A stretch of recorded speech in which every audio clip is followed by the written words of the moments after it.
வணக்கம். ஒரு நிமிஷம் யோசிச்சு பாருங்களேன். நம்மால ஒளியோட வேகத்துல, அதாவது லைட் ஸ்பீட்ல பயணம் பண்ண முடிஞ்சா என்ன ஆகும்? வாங்க, இந்த கேள்விக்கான பதில தேடி நம்மள காலத்தோட விளிம்புக்கே கூட்டிட்டு போற ஒரு சூப்பரான கற்பனை பயணத்துக்கு போகலாம்.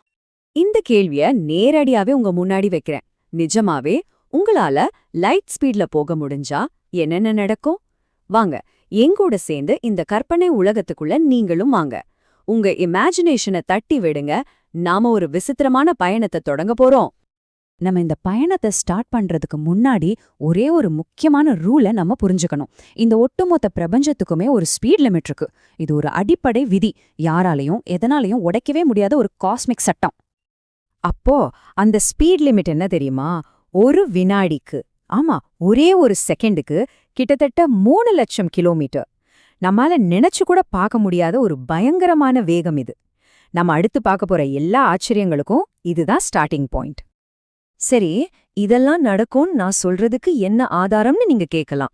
அதுக்கு பதில்தான் ஆல்பர்ட் ஐன்ஸ்டீனோட ஸ்பெஷல் தியோரி ஆஃப் ரிலேட்டிவிட்டி. ரொம்ப சிம்பிளா சொல்லணும்னா, நீங்க வேகமா போக போக காலம், வெளி, ஏன் உங்க நிறை கூட எப்படி மாறும்னு சொல்ற ஒரு தியோரி இது. நம்மளோட இந்த மொத்த பயணத்துக்கும் பின்னாடி இருக்கிற சயின்ஸ் இதுதான். ஓகே, இப்போதான் நம்ம கதையில அசல சுவாரஸ்யமே ஆரம்பிக்க போகுது. நீங்க ஒளியோட வேகத்தை நெருங்க நெருங்க காலம் உங்களுக்காக வளைஞ்சு கொடுக்க ஆரம்பிக்கும். ஆமா, நீங்க கேட்டது சரிதான். டைமே பெண்ட் ஆகும். சரி, வாங்க நம்ம சிந்தனை பயணத்தை முறைப்படி ஆரம்பிப்போம். நீங்க ஒரு ஆஸ்ட்ரோநாட், ஒரு விண்வெளி வீரர்னு கற்பனை பண்ணிக்கோங்க. உங்களுக்காகவே செஞ்ச ஒளிவேக விண்கலத்துல இப்ப ஏற போறீங்க. ரெடியா?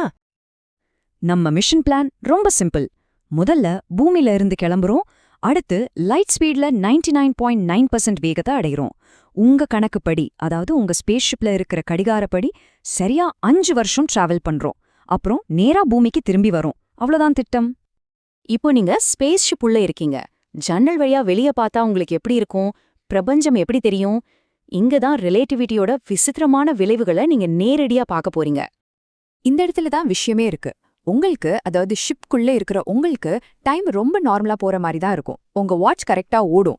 ஆனா முன்னாடி இருக்கிற பிரபஞ்சம் உங்களுக்கு சுருங்கி போன மாதிரி தெரியும். அதே சமயம் பூமியில இருந்து யாராவது உங்களை பார்த்தா உங்க ஷிப் தட்டையா தெரியும். உங்க கடிகாரம் நகராம அப்படியே நின்னு போன மாதிரி தெரியும். இதுதான் ரிலேட்டிவிட்டி. ஒருவேளை நம்ம பயணி இப்படி யோசிக்கலாம். எனக்கு என்னமோ கொஞ்சம் வருஷம்தான் ஆச்சு, ஆனா அவங்களுக்கு அது ஒரு முழு வாழ்க்கை காலம். இந்த டைம் டைலேஷன், அதாவது காலம் மெதுவா நகரதோட தாக்கத்தை இதை விட உணர்வுபூர்வமா சொல்ல முடியாது. ஓகே, இந்த கால வித்தியாசத்தோட விளைவுகளை இன்னும் சிம்பிளா புரிஞ்சிக்க சயின்ஸ்ல ரொம்ப பிரபலமான ஒரு கதையை பார்க்கலாம். அதுக்கு பேரு ட்வின் பாரடாக்ஸ், அதாவது இரட்டையர் முரண்பாடு.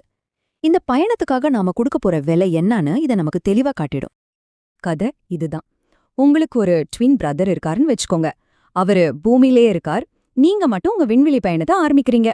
பயணம் முடிஞ்சு பல வருஷம் கழிச்சு நீங்க திரும்பி வர்றீங்க. ரொம்ப சிம்பிளான செட்டப் இல்லையா? இப்போ இந்த டைம் லைனை நல்லா கவனிங்க. இதுதான் இந்த கதையோட ட்விஸ்ட். நீங்க 2026ல பூமியை விட்டு போறீங்க. உங்க வாட்ச் படி வெறும் 5 வருஷம் தான் ஆகுது.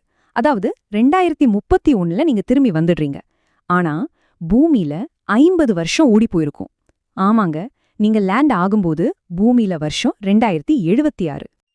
இதோட முடிவு என்ன தெரியுமா? உங்க கூடவே பிறந்த உங்க ட்வின் பிரதர் இப்ப உங்களை விட 50 வயசு பெரியவர். யோசிச்சு பாருங்க, ஒரே நாள்ல பிறந்தீங்க. ஆனா இப்போ உங்க 2 பேருக்கும் நடுவுல 50 வருஷ வயசு வித்தியாசம். நினைச்சு பார்க்கவே தலை சுத்துதில்ல? நம்ம பயணத்தோட இறுதி கட்டத்துக்கு வந்துட்டோம். இவ்ளோ பெரிய கால இடைவெளிக்கு பிறகு பூமிக்கு திரும்புறது, உண்மையிலேயே அது எப்படி இருக்கும்? அதோட உணர்வுபூர்வமான தாக்கம் எப்படி இருக்கும்னு யோசிச்சு பார்த்திருக்கீங்களா? நீங்க திரும்பி வர பூமி அது நீங்க விட்டுட்டு போன பூமி கிடையாது. பல தலைமுறைகள் மாறி போயிருக்கும்.